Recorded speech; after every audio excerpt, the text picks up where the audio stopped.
Film ini diawali dengan suasana rumah si cantik Olive yang terlihat sepi. Dan tanpa ada yang tahu, Olive sedang mendapatkan gangguan dari sosok yang selama ini selalu menghantuinya.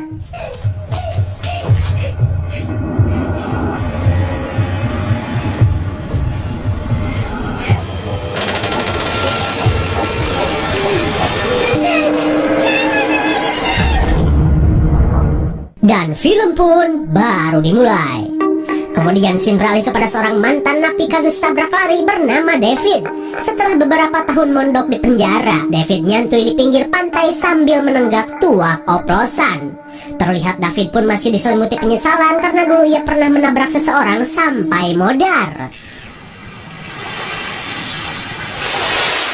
Di keesokan harinya, David yang ingin refreshing berniat untuk ngegoes ke sebuah daerah yang bernama Crow Valley, di mana tempat tersebut merupakan lembah terpencil yang jauh dari perkotaan dan cocok untuk destinasi para healingers bokeh.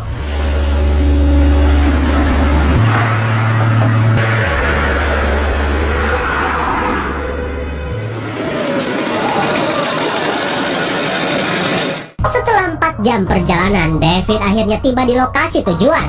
Dan ternyata Olive juga sedang berada di tempat ini untuk sekedar mendaki gunung sendirian. Singkat waktu, saat persiapan beres, David langsung menjajal sepeda sewaannya itu.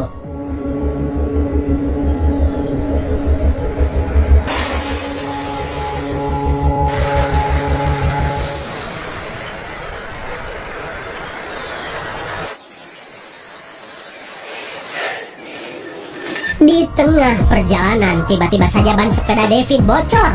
Mana gak ada tukang tambal ban lagi. Ketika David merasa bingung, tiba-tiba tanpa diduga, mobil Olive menyeruduk David hingga terjungkal dan pingsan. Terlihat Olive pun panik saat melihat goeser ini tidak bergerak. Namun sebelum ketahuan orang, Olive langsung menyeret dan membawa David ke dalam mobilnya.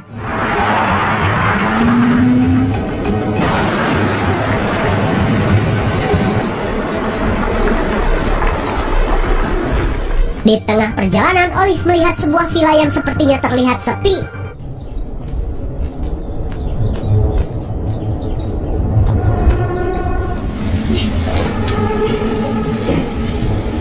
Karena tak ada orang, Olive berniat untuk menempatkan David di villa yang entah milik siapa. Singkat cerita, David tersadar dari pingsannya. Terlihat ia pun begitu kesakitan karena mengalami patah tulang di tangannya. Ketika Olive menghampirinya, David merasa linglung dengan apa yang baru saja ia alami. Olive pun merasa jika David mengalami amnesia akibat mencium bemper mobilnya. Keadaan ini pun dijadikan kesempatan oleh Olive untuk merekayasa kejadian yang sebenarnya. Lalu Olive pun berdalih bahwa ia menemukan David sedang pingsan di pinggir jalan dan membawa David ke villa milik pamannya ini. Terlihat David pun percaya saja dengan bacotan syahdu dari si bohai Olive. Karena luka di tangannya cukup parah, David meminta Olive untuk segera menghubungi ambulan. Akan tetapi Olive mengatakan bahwa di kawasan Crow Valley jangan harap ada sinyal. Terlihat David pun heran dengan sutradara yang selalu mempersulit keadaan. Kemudian David meminta Olive untuk membantunya mengobati tangannya. Meskipun Olive ketakutan, tapi ia memberanikan diri untuk melakukannya. Setelah mengobati David, Olive pun berusaha untuk menenangkan diri. Tapi tiba-tiba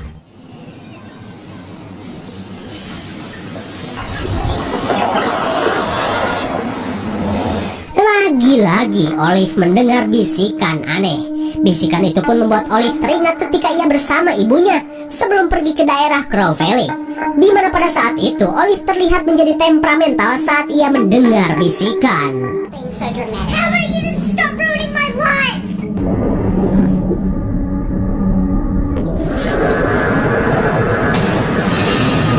Entah sosok apa itu. Terlihat Olive pun heran dengan sosok yang muncul dan menghilang bagaikan sang mantan. Kembali ke villa, setelah kondisi David membaik, mereka pun berkenalan dengan tidak menyebutkan nama asli masing-masing. Karena dalam keadaan seperti ini, mereka tidak ingin terlalu terbuka dengan orang asing. Lalu David merasa bersalah kepada Olive karena demi menyelamatkannya, Olive jadi gagal melakukan pendakian. Tapi si cantik Olive berkata, "Ah, kalem aja atuh, A. Neng mah memang suka lihat orang celaka lalu menolongnya." Singkat cerita, David yang merasa sudah baikan berkata bahwa ia ingin segera pulang. Akan tetapi rencana itu ditentang Olive yang khawatir akan kondisi David. Olive pun mengaku jika dirinya tidak membawa mobil dan cuma nebeng untuk sampai ke tempat ini. Terlihat David pun merasa janggal dengan segala alasan dari Olive. Terlebih karena ia heran bagaimana caranya Olive membawa David ke dalam villa. Singkat waktu, malam pun tiba.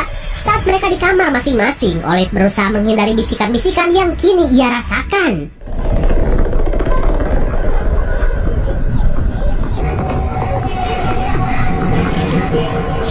Tanpa diduga, bisikan yang didengar Olive menyuruhnya untuk menghabisi David.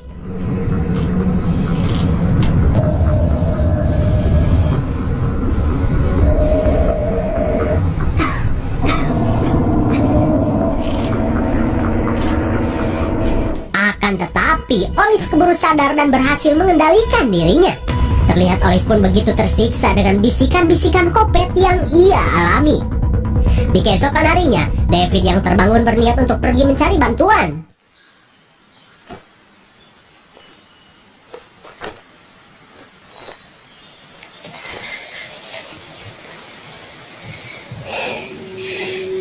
Saat berada di jalanan Ruyuk, David menemukan sebuah mobil yang seolah-olah disembunyikan.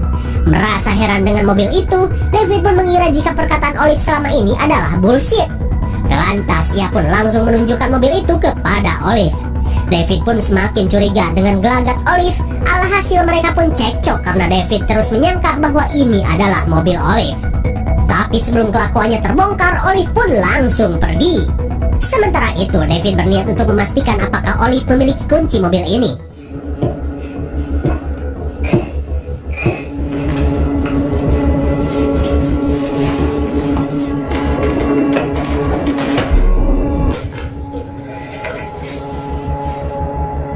Ternyata dugaan David benar. David pun merasa Olive menutupi sesuatu tentang musibah yang menimpanya ketika sedang menggoes. Setelah beberapa saat, Olive yang baru tiba di kamar langsung kaget karena kunci mobilnya tiba-tiba menghilang. Ia pun menduga jika David sudah mengambilnya.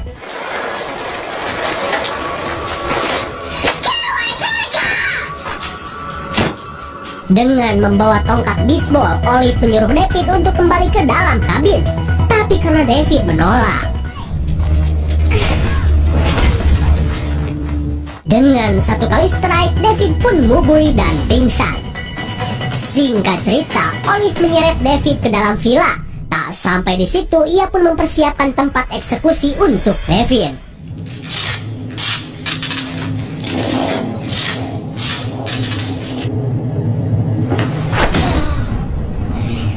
Setelah David sadar, ia pun tidak menyangka dengan kelakuan Olive yang sudah seperti seorang Bon Kopet. Di tengah kepanikan David, Olive mengambil sebuah palu dari peralatan mendakinya.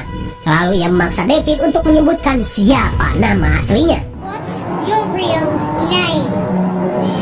Your real name! Put it away! Put it away! Whoa! Stop!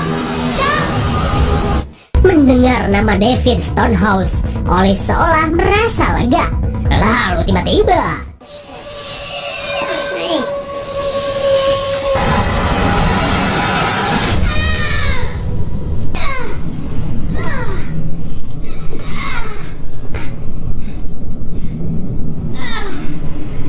setelah bisikan itu menghilang, Olive menunjukkan foto kakaknya yang dulu pernah ditabrak oleh David. Terlihat David pun tidak menyangka bahwa semua ini adalah rencana balas dendam Olive. Lalu Olive menyalahkan David yang malah kabur daripada menyelamatkan kakaknya yang bernama Hannah.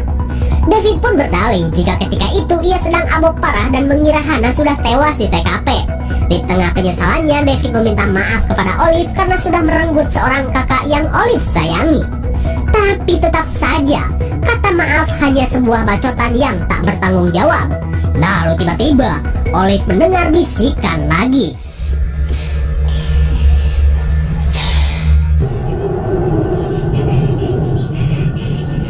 Ketika Olive terlihat panik, ia pun berkata jika semua keanehan yang ia alami gara-gara perbuatan David.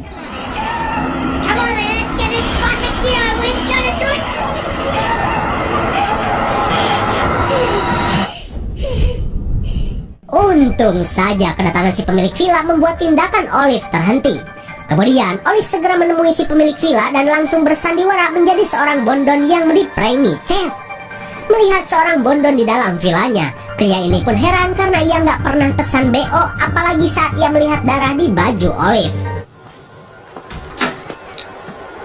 Give me a Netflix. Akhirnya, pria ini pun rungkad setelah tangkuraknya bersilaturahmi dengan pemukul bisbol. Tapi tiba-tiba, Olive kembali bertingkah aneh dengan seolah tidak percaya dengan apa yang telah ia lakukan. Lantas dengan arahan David, Olive berusaha menolong pria ini. 2 fingers next to his Adam's apple. You just gonna run. Let me go, please. I won't run. Let me fucking go. I don't feel anything. He killed him. Tapi ternyata si pemilik villa sudah tewas. Terlihat Olive pun menyesal dengan apa yang baru saja ia perbuat.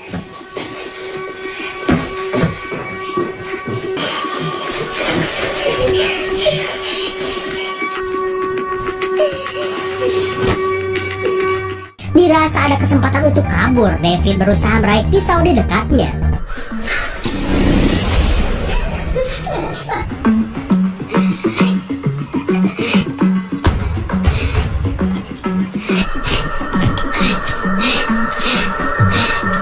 Setelah berhasil bebas, David langsung mengambil kunci mobil untuk segera kabur. Tapi tak lama kemudian, Olive mengetahui jika David sudah berhasil meloloskan diri.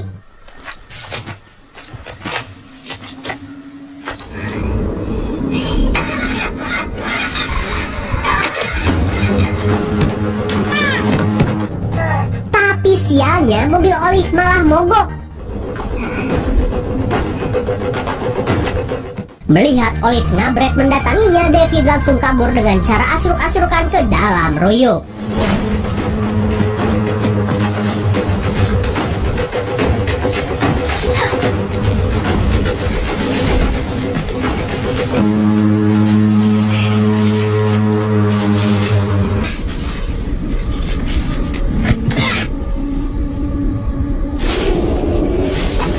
Untung saja David berhasil sembunyi di bawah pohon duku hingga ia pun selamat dari kejaran Olive.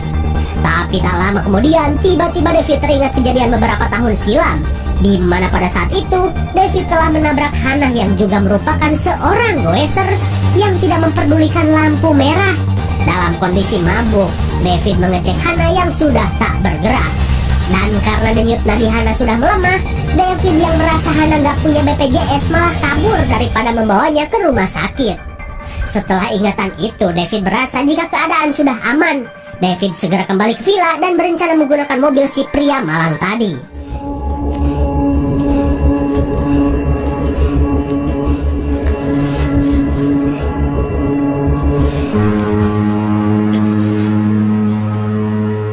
Nyari kunci mobil, Bang? Karena sudah ketahuan David yang sudah tidak berdaya mau tak mau harus bayuan adu mekanik.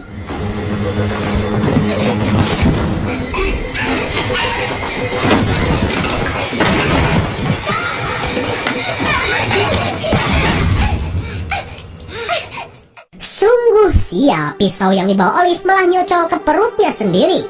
Saat Olive merasakan mules yang hebat, David mengambil kunci mobil dan segera pergi.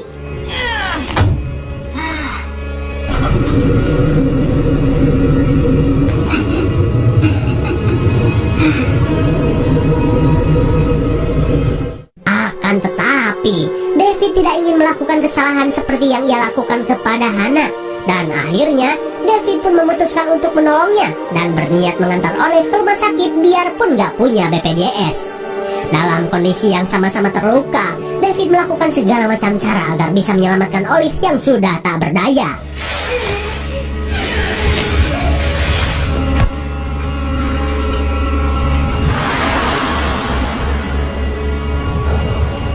Saat berada di perjalanan, Olive malah mencabut pisau yang masih nyocol di perutnya. Keadaan itu pun membuat David berusaha menolongnya. Kemudian David menyuruh Olive untuk menekan bagian perut yang terluka. Akan tetapi, Olive sudah tidak cukup kuat untuk melakukannya.